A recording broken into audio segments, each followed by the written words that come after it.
Hello and welcome to Interactive Distractions, episode number 513. My name is Chris Fricchio, and I'm here with Jason A. Stryker.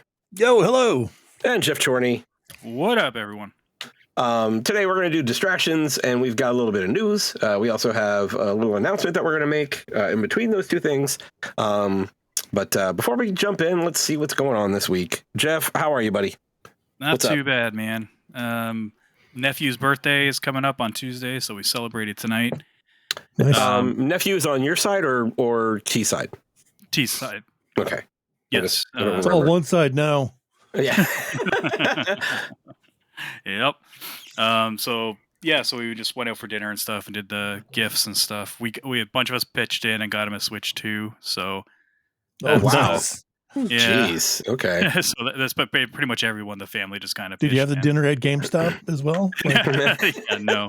just walked up to the counter and hey, Yeah, exactly. Oh, by the way, it was funny because our niece ruined it for him before we opened the gifts because she gave him these handmade cards, which is cute. Yeah. And then one of them said Nintendo 2 loves you as well. And then he's like, Nintendo 2, does that mean Switch 2? And she's like, yeah. And he's like, does that mean I'm getting a Switch 2 for my birthday? And she said, yeah. And then right away we're like, no, not necessarily. No. This is a good half an hour before we're opening gifts. We're like, oh well. I have been there before. Yeah. So he's pretty excited for that. So then we just went out for dinner and stuff, and now we're just now we're doing this. Nothing too Good crazy. deal. All right. Jason, how about you, buddy? I don't know if I'm Anything going on? bad dad or if I'm cool dad right today because it was just Griff and I here today, and we've been playing Borderlands. Okay. Yeah. And he just found out that there was a movie. He's like, I can't believe it. There's a movie based on Borderlands. I want to see it. And I'm like, okay, all right. You know, it couldn't Sure. be too bad. Yeah. Couldn't be too bad. First 5 minutes, there's probably, there's some shit thrown about. The word shit. Things like that. Hell, that's not a terribly bad word, but at the same time, he thinks it's a swear. So his eyes just remain glued to the screen, and I let him watch it, and fuck it. He's heard some bad words today, but he loved the movie. So He's 9 now? Yep. Yeah. Yeah. He knows what swears are. Yeah. I wonder when the first time he watches something that has nudity in it, like a topless girl, and if he does what I always did as a kid with my parents, I'd try to pretend I'm not looking at the screen, I'm looking everywhere but the screen, I'm embarrassed. I have a clear memory of the first time I saw a movie that had nudity in it, top, open top on a woman, and I was actually watching it with my mom, and we had other people in the room too. But it was Police Academy, the very first one. Oh yeah, that sounds about right. God. Yep. Yeah, and they have that scene where they're dancing around the fire, right? I distinctly remember that, and I was 9-10 years old. So, but yeah, it's funny how that type of stuff sticks out in your head and your memory. Oh yeah, the core memory, the core memory of seeing boobs for the first time. It's so true because there's so many things going through your mind. Do they think I'm a pervert for looking at this? Should I not be looking at this? Am I going to get in trouble? Am I going to get a boner? What's going on? Yeah, exactly. Oh no, these are supposed to be for 17 and up. Am I going to get in trouble with the police? See, Griffin wears it like a badge of honor. He's like, my dad wants me to play an 17-year-older game, and he thinks it's cool. So, that's good. But yeah, he's been enjoying Borderlands. So I guess I'll talk about that during distractions. But but what about the movie? I heard it was complete garbage. Really bad. Oh, I fell asleep halfway through. It was bad. It was really bad. Okay. Yeah. That's what I heard. Yep. Oh, good deal. Oh, God. Kevin Hart is just not a Roland to me. Not a Roland. No. Why? I did not understand that casting. I love Kevin Hart for certain things, but he's not Roland. Anyway. Krieg was a wasted character. It was just I didn't like it. That's my official box quote right there. Just, there you go. I don't like it. Yeah, I don't like it. Yeah, I don't like it. You can quote that. I got a couple new sticks recently. One was paid for a long time ago. It was a Kickstarter from TR Sticks. I want to say they're from like. Are they leverless or actual sticks? No, an actual stick. Okay. This is I Kickstarted this before I made the transition to leverless. So it finally showed up. It's beautiful. It's like it's got a nice. It's cast in aluminum. It's got hard plastic sides, but the top is like aluminum or whatnot, and it's got a VMU screen as well. This stick is supposed to be like completely compatible with like all the retro systems, all the newer systems except for like PS5, and all you have to buy are like different cables to plug into the back of it. So I got like a Dreamcast connector and like a Saturn connector, and I could just hook it up to those if I wanted to. So it seemed like a good purchase at the time. So I got it like way cheaper than what they're selling it for now, which is like $400. So I think I paid like $200 or something like that, a little over $200, which was that's good for a stick, especially like a metal one. So nice. And then I got another Victrix because it was on sale at Woot. It might still be on sale, but it was 45% off, man. $200 for a Victrix. Pretty good. Yeah, that's really good. I'm happy about that. It's a purple one too. Anyway, that's me. How about you, Chris? Let's see. Well, big news is today. So I've mentioned in previous weeks that we've been looking for the unicorn dog for my kid, sure, and we found her. So nice. She went and picked her up today. This has been several weeks have been gone by on like trying to get all this worked out. She hadn't been spayed yet, so that had to happen first. We went over and met the dog about 3 weeks ago, and then she got spayed. Like, welcome in. Thanks for visiting me today. I posted pictures of her on the Discord in the general chat if you guys want to go check her out. But her name's Moselle. She's a little bit. She's about she's 15 pounds, almost full grown. I think she's 9 months old now. And she so we went over a few weeks ago to meet her. And she was a little skittish at first, but she kind of warmed up to everybody pretty quick. Then she got spayed, and then they came here for a visit for the house to make sure that the house was safe. And then today we went over again, and we brought Flash with us this time because the biggest question was, will my 80-pound golden retriever play nice with the little terrier mix, right? And at first it was a little sketchy because it was raining outside and we couldn't let them outside to play. So I had to hold on to him so he didn't go nuts in the house. And the more I hold on to him, the more he wants to play and go explore and do things. So once the rain started slowing down, I'm like, all right, let's I know it's still drizzling a little bit. Let's try and move this outside. And I let him off the leash and I just let him go. And he ran around, got a lot of energy out, and then they both started interacting, and everything went pretty good and according to plan. So, so yeah, her name was Aspen, and we're changing it to Moselle. That's what my kid wants to name her. And she's staying in their room. Their crate is in the room. They're gonna feed her. It's 100% gonna be. Their dog. Yeah. It is their dog. And actually we've already imprinted that. Like as soon as we got home, we had stopped to pick up lunch right on the way home, and we were going to have lunch, and then Crystal went and took them to PetSmart. But first we sat down and we had lunch. And as soon as we walked in the door, we took Moselle and put her right on my kid's spot, like right on Ash's spot. And this is where you're going to sit. And she just sat there. She was quite happy. She's been able to interact with both dogs. One of the cats, who hissed at her most of the time.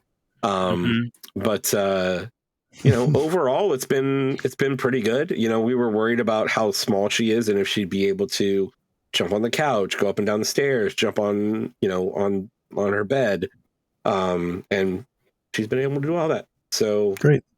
It's a pretty good fit so far. Seems to be working out, and it's only been a few hours though, so we'll see how this works. But it's so far. Was it love at first sight for them? For the kid, it was, yeah. Yeah. Okay. But that's true of every dog, so it doesn't matter. But yeah, that was good. Outside of that, you were talking about sticks. I actually got one of those controllers that you put up the other day, the PC controllers, the GameSir. The Supernova. The GameSir Supernova. So those are nice. Yeah, I got that yesterday, and I haven't gotten to play with it yet, but I unwrapped it and got it all hooked up and sitting on the charger. So I just need to break out a game to play with it, but it feels real nice in the hands. Like it feels really, it's got really a heft to it. Yeah. Yeah. But yeah, so I'm glad about that, especially with the 8-bit dough like cutting out on me. It's a shame, but yeah, they're normally pretty good.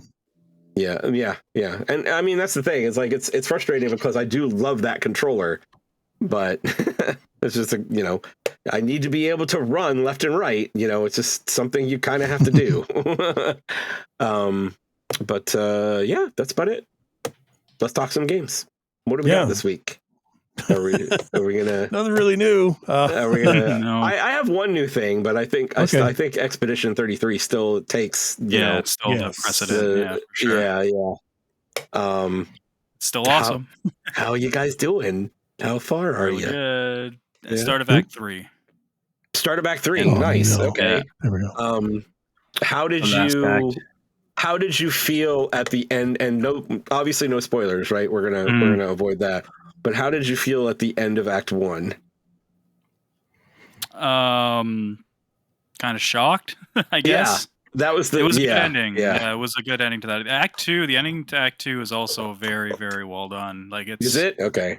Yeah, I'm looking forward to it. If you can nail the end of the game, like they nailed the end of Act 1 and 2, then there'll be almost like no flaws in this story. It's so good. I'm on the way to the monolith right now. Is that like tailing towards the end of Act 2? Okay, so almost there.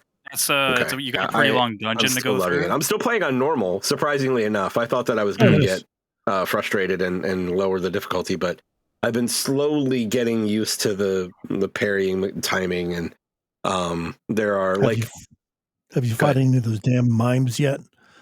The mimes? Oh yeah, I've fought all the mimes that I've run into. Yeah, and I've gotten to the point. All the cosmetics.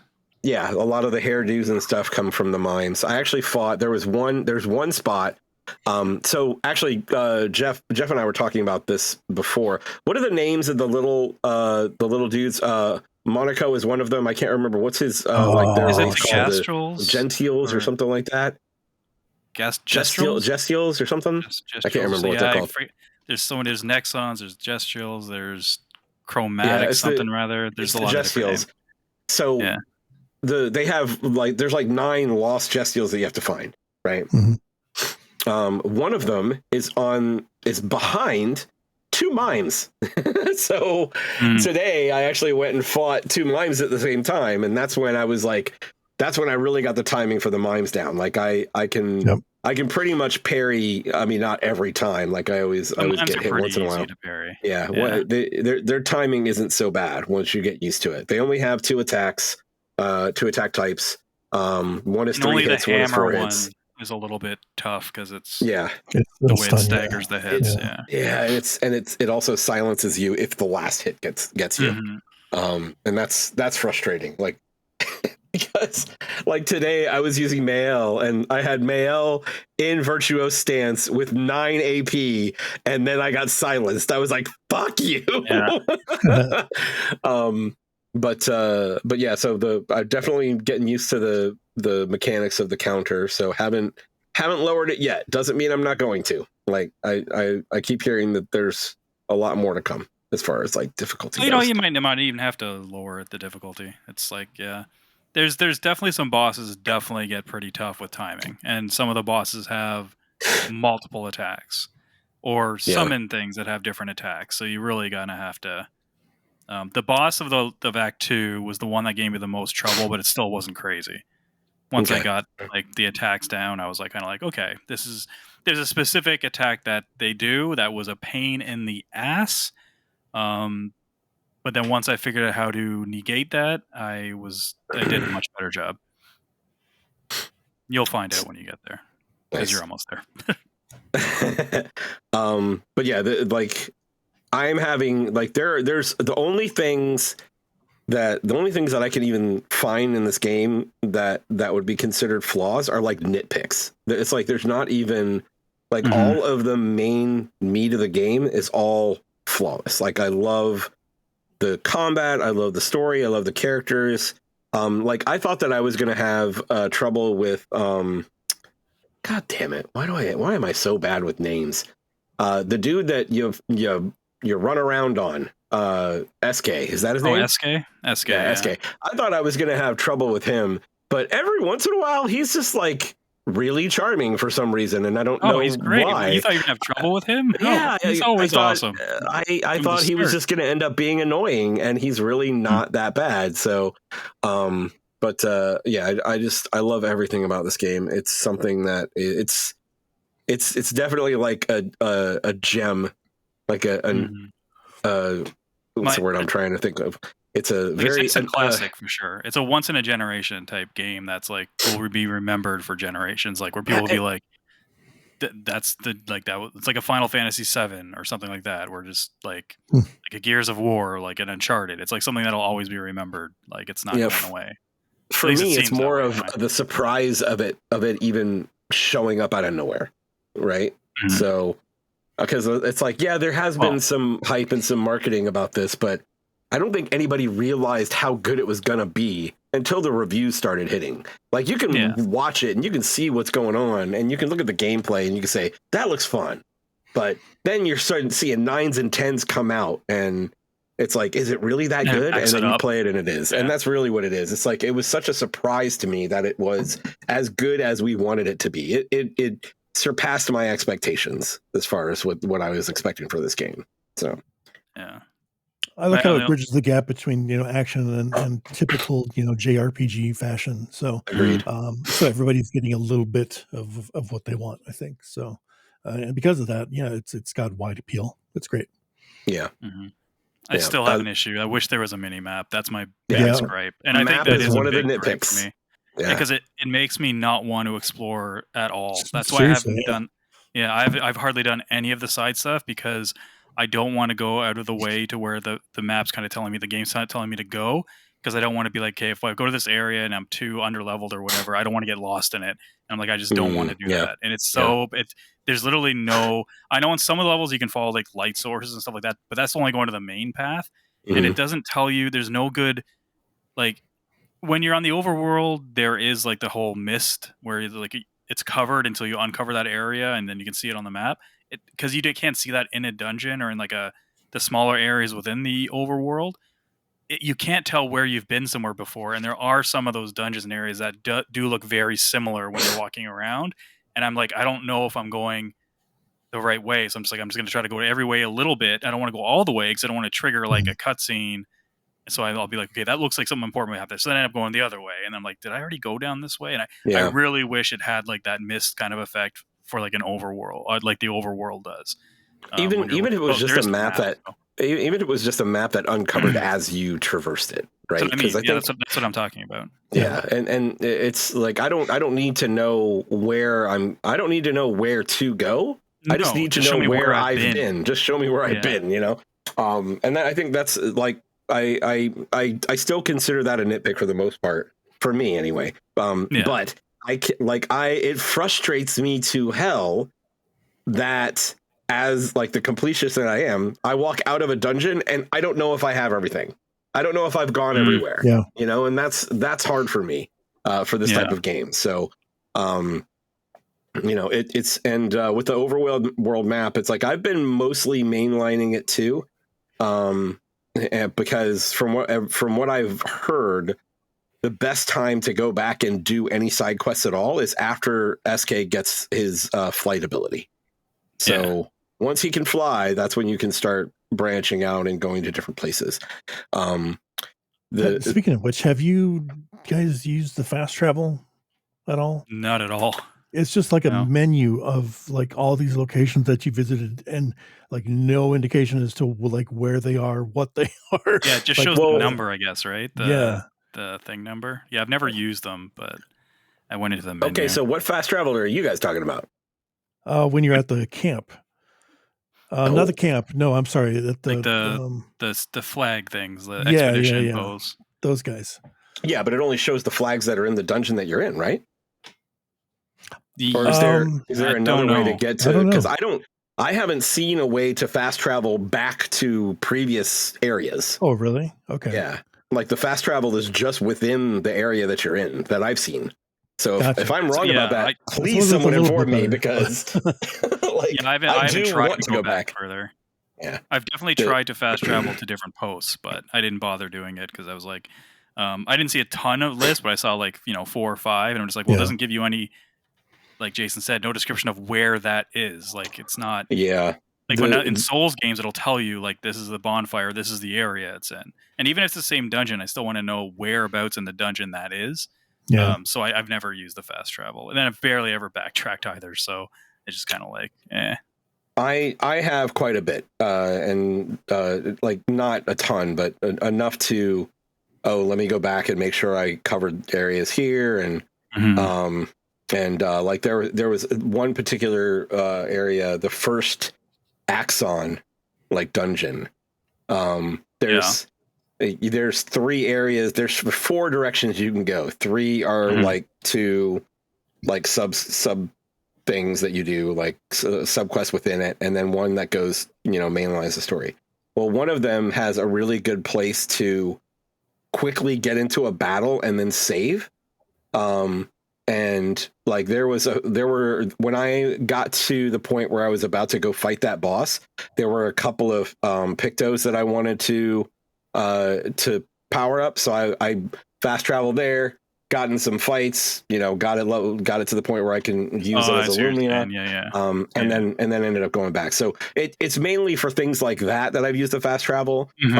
Or like there was today when I found out that I was what my next stop was, I after I finished the second Axon, I went back to look for something I missed.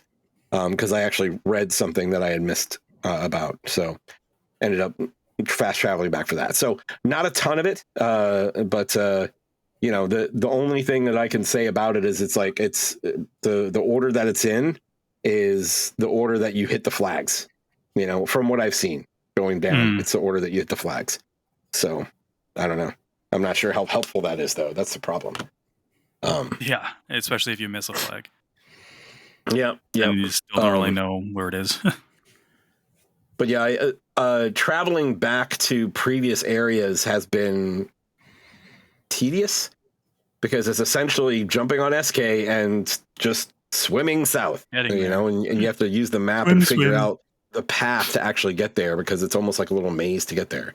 So, but yeah, great. Especially when you find out about one of his little, I'll say, powers and quotes. It's really funny. I think one of his secrets that.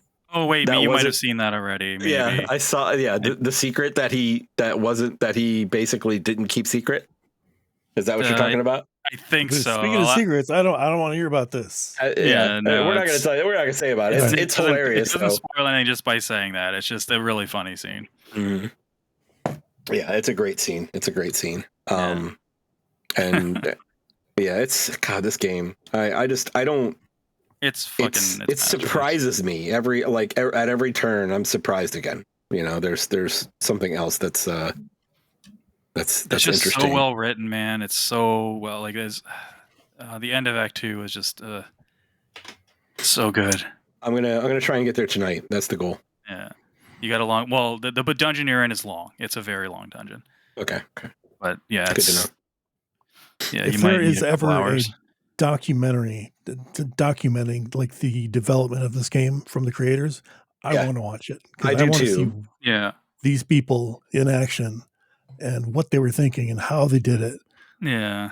It's just They amazing. did, so it did turn out they did outsource some stuff, but still, every company outsources stuff. So even if you have a core team of 30 or 33 of how many, I think it is exactly, that's still crazy. I want to see, this is what I want to know, the truth, and I want this to be true, because a lot of these guys and girls came from Ubisoft. In my mind and my heart, I hope it went this way, that they tried to pitch this game well at Ubisoft, and they said, no, it's not worth it, blah, blah. We're going to stick to like our 4 games that we regurgitate. Our bread and butter, yeah. And then they decided, because I don't think they got laid off. I think they left. And then I hope they just said, okay, fine, we'll do it our own. They leave. And then this is what they did. And this is how it turned out. It's like the biggest fuck you in the world. And I hope that's the way it went. Yeah, me too. Awesome. Me too. That would be great. Because I could not see them taking a chance on that. And then we kind of touched on that last week, right? And I think it was it was honestly me just kind of misspeaking the way I was looking at it. Like, they are independent in such that they are not a part of like a corporate conglomerate, right? No, so they're like any other studio, like Virtuos, like any like for hire studio, basically. Yeah, they're a private development studio, and the one thing that bugs me about, and we talk shit about almost every publisher, like, period. And there are exceptions. So most of the time. What's that? Deservedly so most Deservedly of the time. So, correct. Yes. But every once in a while, there's always exceptions to the rule, and it's nice that there are some developers out there that have the pedigree that go against the grain with the developer or with the publisher that they're with, and that's mainly like. And you guys, like, the main examples that I could think of are like Sony published, because Guerrilla was big into the shooters, and then they turn around and they make Horizon, and now they're making something completely different, right? And then Sucker Punch was doing Sly Cooper, and then they did Infamous, and then they turned around and they did Ghost, right? So it's nice to see that there are some developers that can push back on their publishers and say, hey, this is what we want to do, let us do it. And they get that. So I don't know if you guys have other examples of that, but I love having good developers be able to be creative and innovative. Like, it's so important to the industry. Well, it usually happens though before they're owned, right? Because did Sucker Punch, were they owned by Sony when they did those transitions, or were they pitched? Because the way that Sony's treating those IPs, I think they're kind of like, I don't think they really care about Killzone or Infamous anymore or anything like that. So I don't think it's really. I'm trying to think of when Sucker Punch were purchased, because that kind of plays a big role in it too. Like Insomniac, they're going to be making Marvel games for the foreseeable future. But if they were still independent, I don't think that'd be the case. And I think with these guys, we talked about it a little bit in the Discord. There's probably going to be a lot of publishers that want to scoop them up, but because they're not going to have fuck you money like Larian, who basically stayed independent, self-published. All the money goes to them. Like Sandfall, they're not going to make a lot of money on the game personally. It's going to go to Kepler. So hopefully Kepler will, whatever they want to make next, they're probably going to have the right of first refusal to be like, okay, we're interested in whatever you're doing next, and we'll publish it.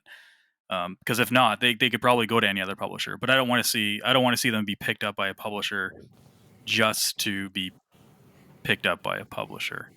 I'd rather. I think they have the right.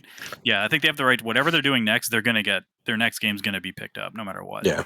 Like for sure. And then maybe if they do make, I don't know how much they would get off. Like, I don't know if it works on royalties or whatever. If they want to stay independent for the sequel, that might even be something they could try to do as well. But they would have to get funding though. They'd have to have investors and stuff. So who knows? I think the fact that Larian has been successful doing that is like a blueprint. And I think that's where some of these independent, air quotes independent, these non-corporate conglomerate studios, that's what they should use as a blueprint to kind of try and move in that direction. Though. Yeah, you need to have that games. idea, right? Yeah. You have to have that big idea. But I think they had Divinity, they had Divinity, the Original Sin. They had a bunch of independent, smaller games that built up their wealth and their budget to be able to do Baldur's Gate 3. Like, I don't think there's any studio on the face of this planet that could do like Clair Obscur or Baldur's Gate 3 independently without a publisher. I do not see that happening. They'd have to be like start small and then get big. And people, I think we kind of touched about it last week. Like, a lot of developers don't necessarily, they want the independence for freedom, but they don't want it for financial reasons, because to pay people, to payroll, benefits, like they got to pocket all of that. And if they have a publisher, they don't have to worry about that stuff. That's why so many studios are like, well, do we want to stay independent? Yeah, but corporate USA is like, doesn't allow us to be able to live like this and make what we want. So but like you're saying, like Sony has at least let them change, and Kepler let them do what they want. They were totally hands off. Apparently, that's the dream, is have a publisher, hands off, 100%. Hell, I would do that. Once they agree to the pitch, right? Anything.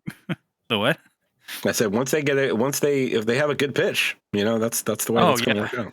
Yeah. Now their pitch could be fucking, I don't know, a game where you sell dog shit to cats or something, and it's going to get picked up. It's a shadow of a doubt. Did you manage to get past that first part, Jason? Were you able to? Oh, and the dog shitting cat? Dog shitting. No, I haven't gotten past the first part yet. I haven't gotten through the initial chapter as of the initial prologue. I think I've got to be close though. Like I'm right at the end, or maybe I just finished the water level. Yeah. You're still pretty early, but that shit's really cool though. That environment is still one of my favorites. It's a cool effect. Great music in there too. Game's nuts. It is. That was apparently made by one person as well. Like composed by one person. The music? The soundtrack, Shit. The whole soundtrack? Like he composed it. Like I'm sure they probably got like a orchestra and everything like that, but apparently it was one person who did the whole thing. God damn. Didn't you, Jason, didn't you say it was like 40, 50 tracks or something like 53 tracks or something. 53 tracks. Jesus Christ. That's amazing. Okay. Cool. What other games, guys, this week? I've got one other thing to talk about. Oblivion, but I barely touched it. Yeah. Okay. I mentioned Borderlands real quick. I wanted to reiterate, I guess, make it known that I have really enjoyed playing Borderlands with my son because of split screen co-op. And that is only prevalent on the console versions. It's not on the fucking PC versions. I had no idea about that, because I installed like 2 and 3 and Tiny Tina and stuff. I'm like, we're going to go through all these. This is going to be great on PC, and none of them have split screen. So really, I had to get them on console. That's weird. Oh man. So speaking of Borderlands, they just announced part 4, or rather gave a deep dive on it, I guess, and released a trailer. It's a much more laid back, like grounded tone. And I'm so much more into it. Like playing 3, and I lost interest. Like it was irritatingly just frustrating, the tone of that game. Yeah, but Borderlands is off the rails from the start. So yep, yeah. But there's less personality, I guess. So it could be a double-edged sword. But at the same time, if it's like less of that personality, I'm okay with it. Well, I am interested. I think what you said is very true. Like from the perspective of playing it, I've always felt it's a much better multiplayer experience. Like I don't like playing Borderlands single player. No, it's more like Borderlands, right? I see what you did there. I get it. But yeah, I've mentioned this before. Like my biggest problem is inventory management. If you're listening. Tells a lot of dad jokes. I'm interested in 4. I don't know if I'm going to get it out of the gate. Well, we might as well bring this up now then. So 4 was did have the deep dive on the PlayStation Direct, and it's coming out September 12th. Yep. So might as well talk about it now instead of news. Did we just pull in a news item? We just pulled in a news item. You're welcome for that transition. Perfect. Nope, It was amazing. Back to distractions. That's right. That was a super segue. Let's see. So I got something new this week, and that was the brand new 2025 Game Boy Advance title. Shantae Risky's Revolution. Which is the fact that I'm even talking about this is a new kind of game. blows my It's mind. not a re-release. Yes. So the story is that the first Shantae game came out on Game Boy Color. And they started making a sequel when the Game Boy Advance hit. And during the creation of the sequel, it ended up backburnering because the DS ended up coming out and they started focusing on another game for the DS. So the Game Boy Advance game got shelved and they worked on, what was it? Risky's Revenge, I think it was. That ended up being the next game. Well, they released that one, and then they released Pirate's Curse, and then they released Half Genie Hero, and then the most recent one was Seven Sirens. And then Way Forward was like, you know what? Let's go back and finish that Game Boy Advance game. So that's and apparently they got with Limited Run, and Limited Run was we'll go ahead and publish it on Game Boy Advance for you. So I got a brand new. I'm going to air quote that Advance because game. I don't know where the cart stock comes from, but it's a 2025 Game Boy Advance game. And apparently they dug it out of the trash where the game had been for 20 years. There have been I've seen only the one picture, but apparently someone opened up one of the carts and it looks really like dusty and dirty. So I was actually planning on opening up mine. I just haven't done it yet. But I had an adventure trying to play this game at first. Because I wanted to play it on my Retron 5, and I put it I popped it in the Retron 5, started playing it, was getting a ton of lag, and it unplayable. It was unplayable. Figured out a few things, and I was like, okay, I think this is going to fix it. There were a couple of things that in the Retron menu that were turned on that I turned off. Like there was really? Yeah, there was I turned off it made very little difference, but it made some.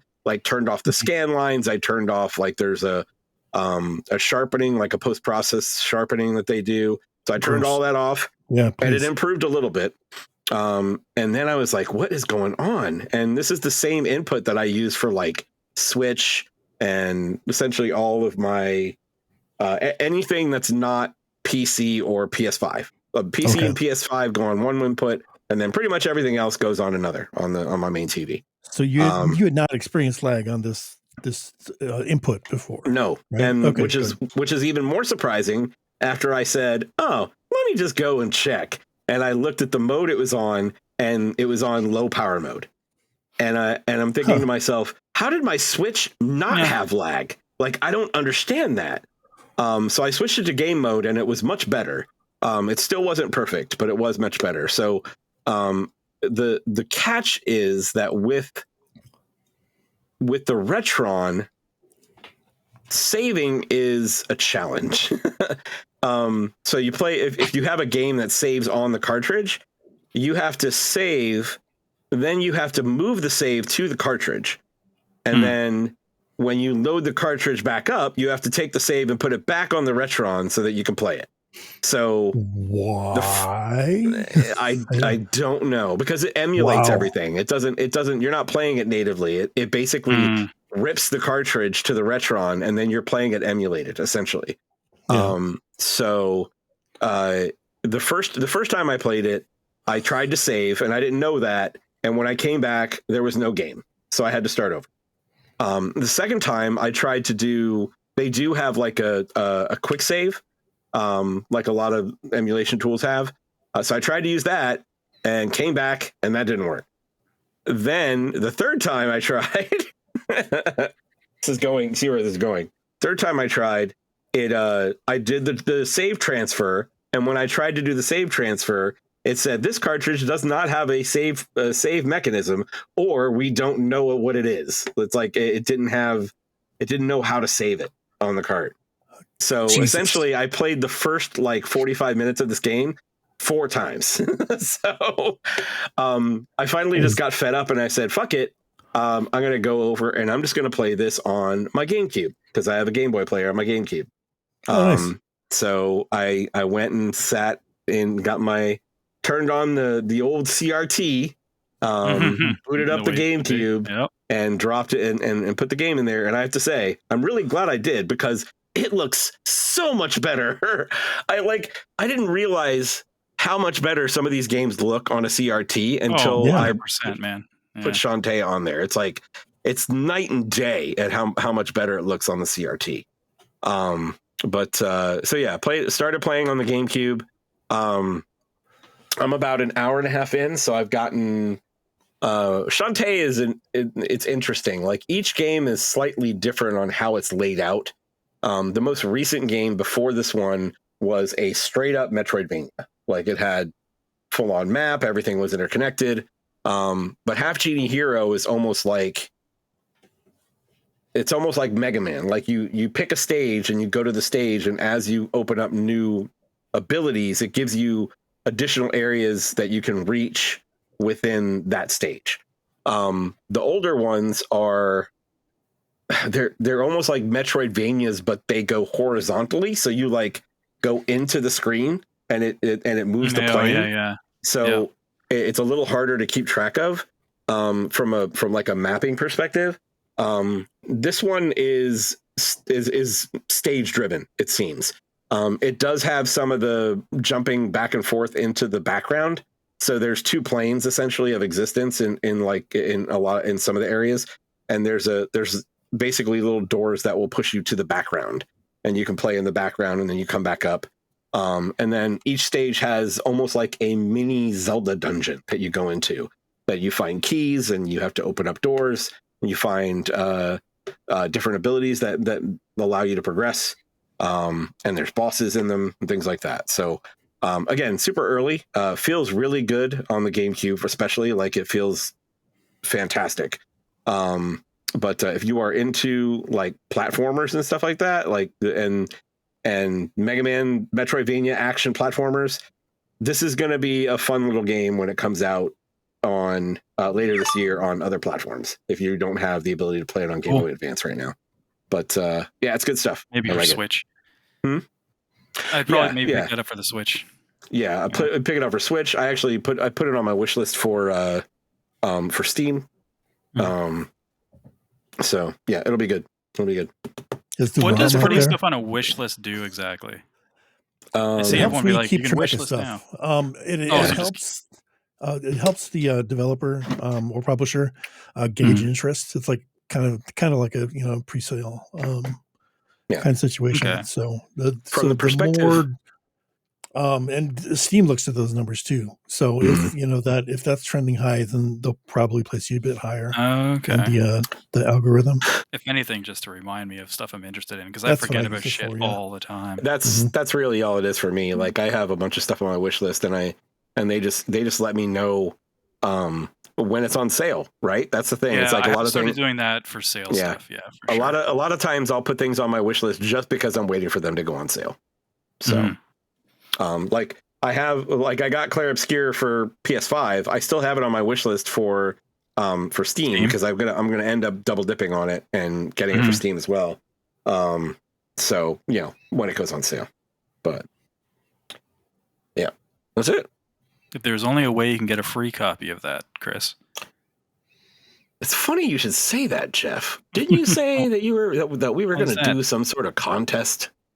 We are. It's giveaway time. I love giving shit away.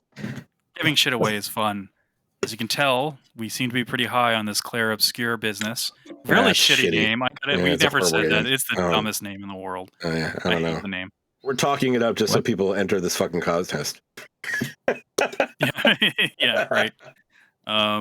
So we're giving away a physical copy of Clair Obscur Expedition 33 for either the PS5 or the Xbox Series X. Sorry if you own a Series S and if you're on Steam, but we were able to get 2 copies, or 2 copies technically, and we're giving one. to a lucky winner. So all you need to do is, after hearing this show, come join our Discord. That's totally free, of course. Link in the description. A link in the description. Find the thread that says Clair Obscur giveaway, and just say, give me that Clair Obscur, and then whichever console it is that you want to enter your name in the hat, so to speak, and that's how you enter. And I believe the term is gimme dat. It's gimme dat. Thank you. Gimme dat Clair Obscur. Yes, you got it. Yes, important. You got to get the terminology right. Sorry about that. Thank you, Jason. And hey, you might find out that it's kind of fun to hang out in our Discord. So maybe stay for a little bit. And then the following week on the episode, we will announce on the episode who won, and then we will get that out to you ASAP. That's basically the only caveats. Really, is once you hear this, go to the Discord, throw your name in there. The only caveat is you got to hang out with us now. Yeah, exactly. You're trapped in there forever. Yeah. There's no leaving. Sorry about that.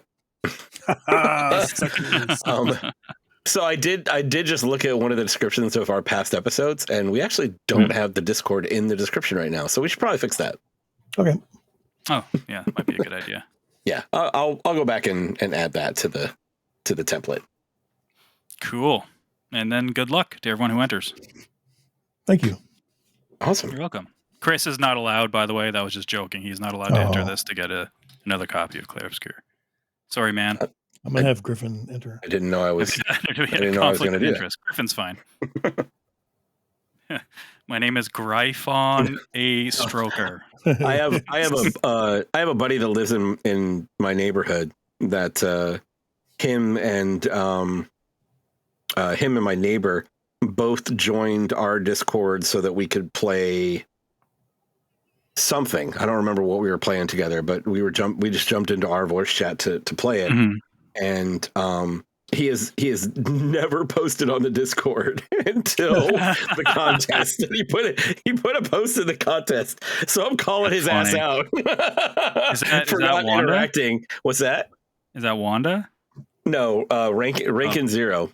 Oh, okay, gotcha. That's my buddy Jerry. He lives down the street, and no worries. He joined mainly so that we could use the chat. And that's totally fine too. Yeah. It's like lurkers exist. They pop out every once in a while. You'll see a new face and be like, "Oh wow, someone." I can't remember who it was. I don't mind that, but I'm going to call him out because it's fun. For sure. If he's a good friend of yours, fuck yeah. If they're close to you, give him hell. Lay the smack down. That's totally all right. Listen, he is chaos incarnate, so I'm going to call him out anytime I get a chance. Definitely. Did you guys want to go over some news real quick? Yeah, let's do it, man. What do we got? You know what I did last week, actually, totally real quick? I watched WrestleMania for the first time in like fucking 2 decades. That was fun. Wow. Nice. Was that last How'd that go? God, I skipped most of it. Oh, really? I'm really falling off the wrestling thing as of late. But yeah. Tell me about your WrestleMania experience. I really liked it. Like Tanya and I watched Royal Rumble and Elimination Chamber. And I tell myself, I really, you know what, maybe I should start watching like Raw every week or something. I can't bring myself to do that just because my free time, I like to play games. That's what I like to do. I don't really watch shows or anything like that. But I do like the special events, and Tanya and I just kind of like, we kind of like make fun of it, but kind of ironically in a way, because we like watching it, but we also like to pick it apart because it is really funny.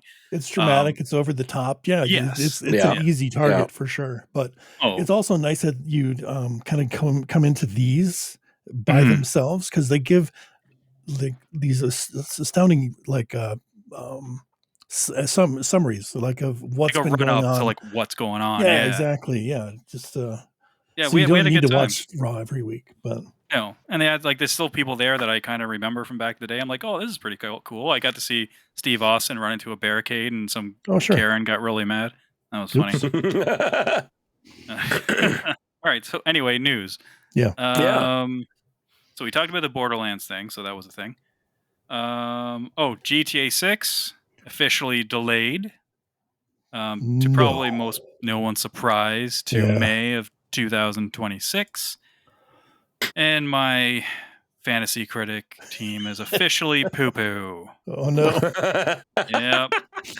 So how much there's like a bet on like each game, right? There's like Is that how it works? I don't remember. Not a bet, but the game, like you drafted games, Right. and I drafted 2 games, and two of them got counterpicked. The first one was Fable, and then so that got counterpicked, and then I drafted Grand Theft Auto, and I think even at the time I said if I was a betting man, I would not be drafting Grand Theft Auto, but I need to swing for the fences because you got that in there. That's almost like a guaranteed 20-something points. And so it got counterpicked like pretty much immediately. So counterpick just means I can't drop those games. So now they're not coming out. I can't drop them to pick up a new game. So I lose those points. So those slots can get me 0 points. So I have 2 slots now that are 0 points. So it pretty much means unless everyone really, really sucks, and their games don't hit, there's no shot in hell I can win this thing. So I forgot. Is there a penalty to all this? Like the loser? There's like a penalty if the game comes out. Oh, you mean if whoever comes in last? Yeah. No, we should have though. There's a winner. The winner gets a free game, but we should have had a loser actually. I don't think I'm going to be the dead last loser. Loser has to buy it. I mean, that would be the way to do it. It actually would be a good one. I'm pretty safe there. I think some people have actually kind of like checked out. They're not really keeping up with like bidding or like dropping anything. So I think I should be all right there. But we'll see. We'll see what happens. But so good luck everyone else in that. Because ain't gonna be me. So slightly selfish because I wasn't planning on getting GTA 6 anyway. But I'm actually kind of glad it's getting pushed off because there's so many good games this year that I want to see get at least nods for Game of the Year at the end of the year. Yeah. GTA 6 not being there is definitely a good thing in that for that respect. But again, dude, that's where all these publishers rather are selfish on me. So huge sigh of relief when they heard that. They're like, oh, thank God. And probably why Borderlands is coming out September. I was going to say Gearbox is probably kicking themselves in the ass going, fuck, we had to crunch for that. We could have done Holiday. Yeah. Yeah. Well, they have the same parent company, same publisher. So they probably. Oh, yeah, that's true. But that gives Yote opens up because that's October, right? So they will probably have most of October. So there's a lot of developers are probably like, fuck yeah. Yeah. So that's me. So basically a year from now. The other one is, Nintendo had an expensive console, raised the prices of shit. Oh, no. Guess what the third place platform holder did this week? Oh, my God. They raised the price of everything. Their consoles. It's a cool thing to do, right? Their accessories. And they said they're not raising price of games yet, but they will be in the fall to $80. They did it on accessories too, not just the console? They did it on accessories too. Damn. Like I think their controllers is it 90 now or is it 80? It went up by $5. It went up the same amount as like of the Nintendo stuff. And then the consoles, the Series X, I think went up $100. So now it's $600, right? Yes. So the Series at S that point, 50? Yeah, at that point though, you're only $100 away from the PS5 Pro. So, yeah, I know, right? Exactly. I don't understand that. Here's the thing: 0 cents. It makes 0 sense, and like but again, like I said this about Nintendo too. Like the price of the console, whatever. Like I understand tech is expensive, whatever, but the price of the games is what's pissing me off. It took literally not even 2 months for Nintendo to say $80 and then for another publisher to turn around and say $80. And my only hope is that other publishers try and push back and say that's not needed. But I know that corporate greed isn't going to allow that. So, I fully expect EA to do the same thing, Sony to do the same thing. Yeah, Sony can't do it until at least the same time after the fall, or at least till early next year, because they've already committed to the price of Ghost of Yote. So unless they decide other games coming out in the fall will be that price. So I think we're pretty good there for at least late fall. It's so frustrating. It's so frustrating. Like with the software on the Microsoft's end, I could see a game plan there, and it's a really shitty game plan, but I could see them raising the prices to make Game Pass look even better. But Game Pass is 100% probably going to go up this year again, and the hardware just makes no sense. They're not moving hardware, which they obviously don't want to sell hardware. They don't want to eat the cost of all this stuff happening in the world, which whatever is fine. But literally like 2 days before, they had they had their best quarter ever in the history of Xbox for like revenue and like profits.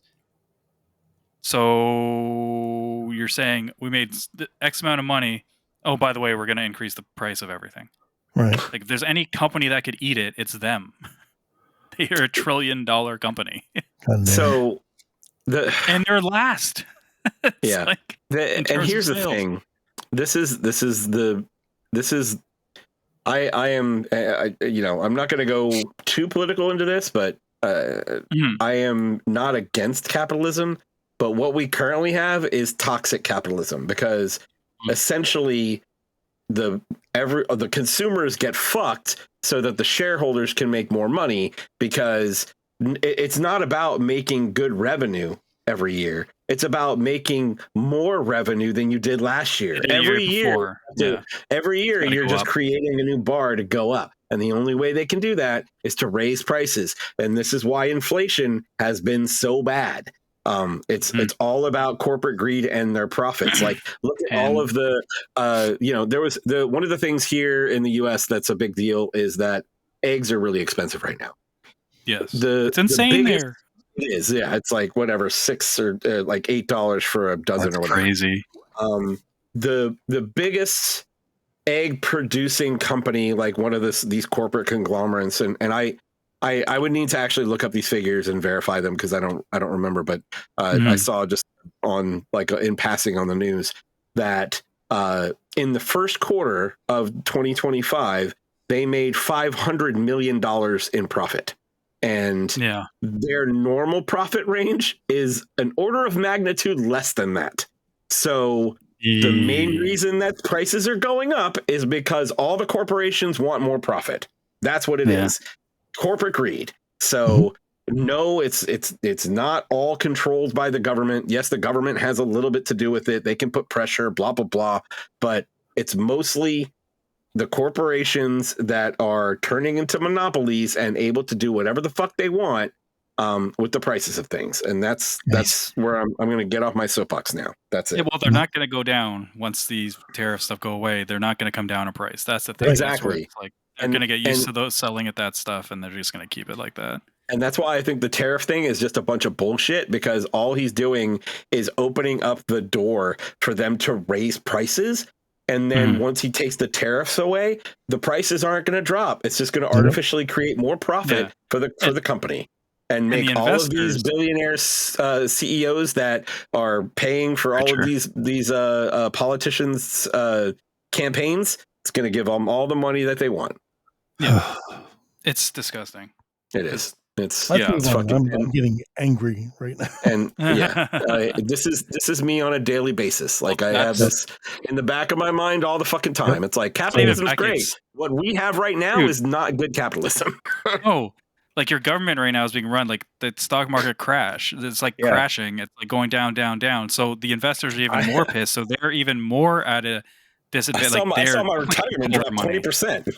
Yeah. It's like, so of course they're going to raise all these prices because they want to keep those investors at all these corporations, because all the multi-million-dollar and sometimes even billion-dollar investors, they're going to back out, and they have to keep that revenue, those profits up, or else they leave and the company just tanks. So it's gross, because then people like us have to fit the bill of like, I saw someone, Destin Legary, who used to work at IGN, he posted a great thing. Like, this is the best marketing for a PlayStation 5 Pro ever, because it was a side-by-side comparison of the Series X and the PS5 Pro. And I was like, he bought a PS5 Pro, because he's like, well, this is going to happen in the States soon, because Sony hasn't raised the price of hardware in the States yet, but they already did around the rest of the world. Like in here, like a PS5 Pro, I'll get to it in a second, but he's like, I'm going to get a PS5 Pro now before the prices get bumped up. And then I was like, you know what? That's actually a good idea. And I was like, well, let's see how much a Pro is if I trade in my PS5. I saw the PS5 value of like what I can get on trade-in, which wasn't that much. It was like $305. That's trading at GameStop. I'm sure I can get more selling it. PlayStation 5 Pro here is $1,000. Jesus Christ. And I'm like, that won't even do a dent in that. I'm not even like, this is ridiculous. So it's like we're all suffering but they don't want to raise the price in the States. It's going to happen. So if you have any electronics you do want to buy that haven't gone up yet, actually, you know what? No, don't. I was going to say go get it now, but don't, because then you're just still buying something because of the sake of prices might go up, and that's again lining as we're going to buy a Switch, Jason and I, but whatever. don't do as we say. Don't do as we do. And here's the thing, guys. I'll be completely honest with you. On the Switch thing, I have been considering, Jason, talking to you about taking the second one off your hands, because again, as I said, I don't necessarily mind the price of the console. It's the price of the games. And you know, I don't like, for me, it's like, if I buy it from you, I didn't give Nintendo money. That's my logic. Right? So, but in reality, it's like, I have been looking and considering getting the Switch 2 bundle, just because, number one, I would have a Switch 2. Number two, I would only be paying $50 for Mario Kart instead of $80. So, you know, it has crossed my mind. And, you know, I've talked to you guys already about the PS5 Pro. It's like, I don't want to buy it for full price, but I have a way, like, with like points through work, that I could actually bring that price down. So I've been considering it that way. But I don't know. We just gotta hope, like you said, some publishers don't follow suit. Well, the big ones will 100%. This is my concern. I mean, if this doesn't change, console gaming's just gonna die. Oh, it's gonna crash. There's gonna be an industry crash. It's gonna be just like when with Atari. You know, it's just gonna crash. InDis will flourish, though. It'll be good for them, probably, maybe, depending on their financial situations. Well, I mean, because if they keep their prices low, that you might see a surge in smaller games. Yeah. I didn't hear what you said. What will surge? I said indie games might surge. Oh, indie games will surge. Yeah. And that's the thing. It's like you'll see a lot of people moving towards PC gaming, because it's like, well, I already have a PC. You know, if it's going to cost me more to get a console than it is to get a very high end video card, why don't I just get a very high end video card? And those high end video cards cheaper too. But those video cards are going to be really high in price soon too, though. Yeah. Everything's the thing. Every year another one comes out, and the previous year gets discounted. Not a ton, but it does. But we haven't had these tariffs of like 100 and something % in the past. So like their consoles, this is 5 years into a console cycle, and they've only gone up in price. Like, the graphics cards with these huge tariffs on them now might not see the same pattern or whatever that they used to. I hope so, because that would at least be some kind of little bit of a nice shining light on a dark spot of the industry, but we'll see. So maybe if you can get a graphics card, do it. And CPU. Yeah. I am sorry. You can't even get an Abernick. What? I apologize for bringing this up, because I am now angry. Yep. Oh. I'm angry. But I love you guys. You guys are awesome. Consoles. What's that? Bust out your CRTs, bring out your retro consoles, have people over, play some Mario Kart. Hey, don't look at my screen. Anybody want to play Mario Kart on GameCube? I got my GameCube up. Let's go. Let's do this. Party. I got a couple wave birds you guys can use. Let's get this shit going. Dude, I'll tell you what, the one thing that I didn't remember about the GameCube is how fucking small the D-pad is. It's so tiny. Yeah, I don't remember. Go back and look at the GameCube controllers if you get the opportunity. My thumb completely covers it. Yes, the comically large A button, which is jump on Shantae. Yep. That's great though. Yeah, that's the news. Oh god damn it. Anyway, let's end on a good note. Remember, we are giving away a copy of Expedition 33, which is a fantastic AAA quality game that they release for only $50 because they're not corporate assholes. So come over to the Discord, join us. No, don't say anything. You can say come over to the Discord after the regular edges, but not for the contest. Oh, okay. Yeah, I'll explain it again after we're off. No, I'll explain it again when we're off air. Okay, gotcha. But that's a show. So, you guys ready to wrap up then? Yup. Apologize for all the political talk on this one. Sorry, guys. It wasn't that bad. In reality, it was still around gaming mostly. So yeah, it was still mostly around gaming. But thank you guys for listening. Hope you enjoyed the show. And if you did, please tell a few friends about us. Like, subscribe, and comment on this. We certainly appreciate when you do that, and it helps us. So thank you. Come join us at Discord and chat with us. We would love to hear from you. You can also check out all of our links on Linktree, which is interactivedistractions.com. But until next time, my name is Chris. I'm Jason. And I'm Jeff. Play your games, and we'll talk to you next week.